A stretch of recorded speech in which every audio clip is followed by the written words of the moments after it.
Hi guys, ayan for today's video, kakain akong nakakamay. 4 months na, for December, January, November, December, January, February, March, April, May. 6 months ako dito. Tapos ngayon lang ako magkakamay kasi wala akong kasabay. Solo lang ako ngayon, kaya naisip ko na magkamay ako ngayon dahil ang ulam ko ay ginataang puso ng saging. And yung tira ko kahapon, may konting laing. So, ang sarap guys magkamay. Ang tagal ko nang hindi nagkamay guys. Ang sarap. Mas masarap kumain ng nakakamay pag ganitong mga ulam. Gaganahan ka talaga guys. And nakikita nyo yung pagkain ko. Ganyan ako kumain. Ganyan ako kadaming kumain.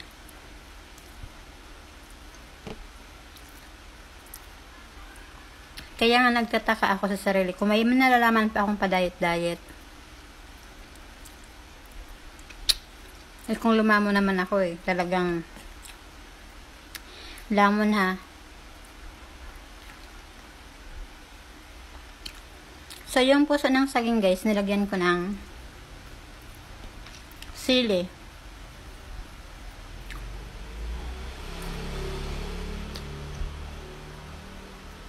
Kaya, medyo maanghang siya.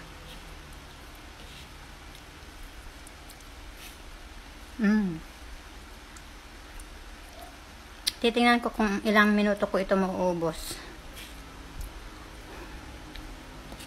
So, bilisan na natin.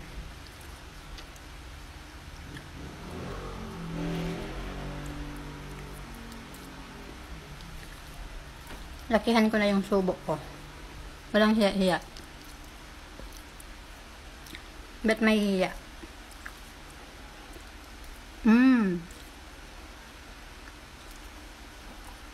Sarap.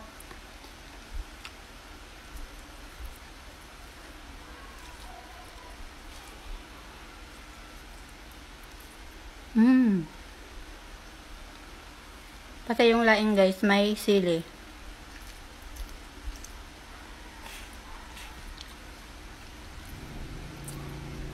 Ang sarap.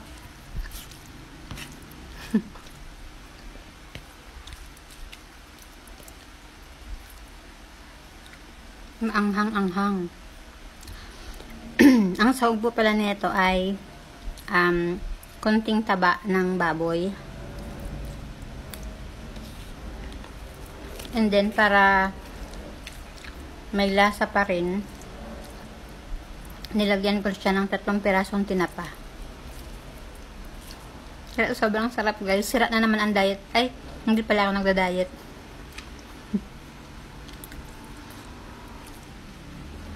Walang diet-diet. Lamon kong lamon. Kunti lang yung kinakain ko kapag mga karne ganyan. Pero pag mga ganito talagang ulam, walang diet-diet yan.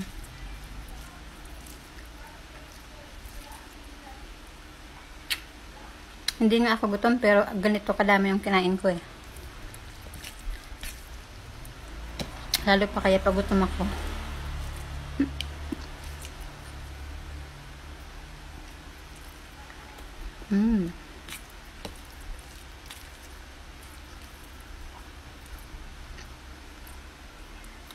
Sarap.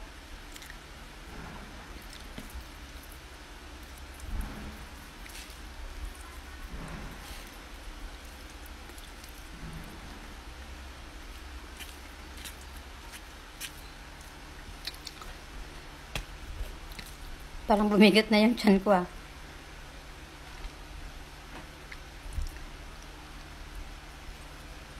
Ang lalaki kasi ng subo ko. Pero hindi siya gaanong maanghang.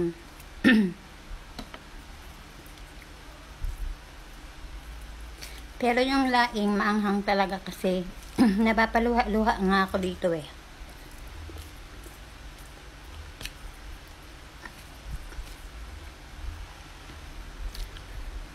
Pag mga Bicolana kasi guys, mahilig yan sa sili.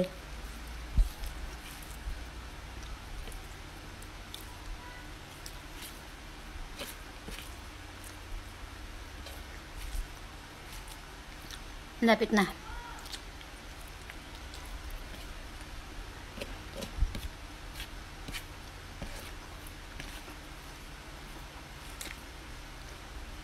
Mm.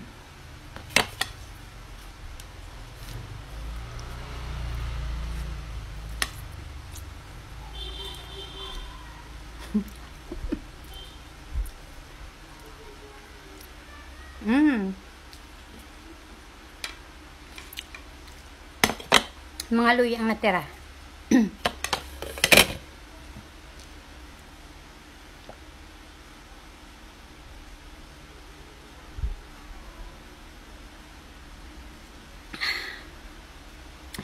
So, natapos ko ang aking mukbang ng 6 minutes. Ganoon karaming pagkain ng kanin at ulam. So, 6 minutes lang guys. So, yan lang po for today's video. Thank you for watching.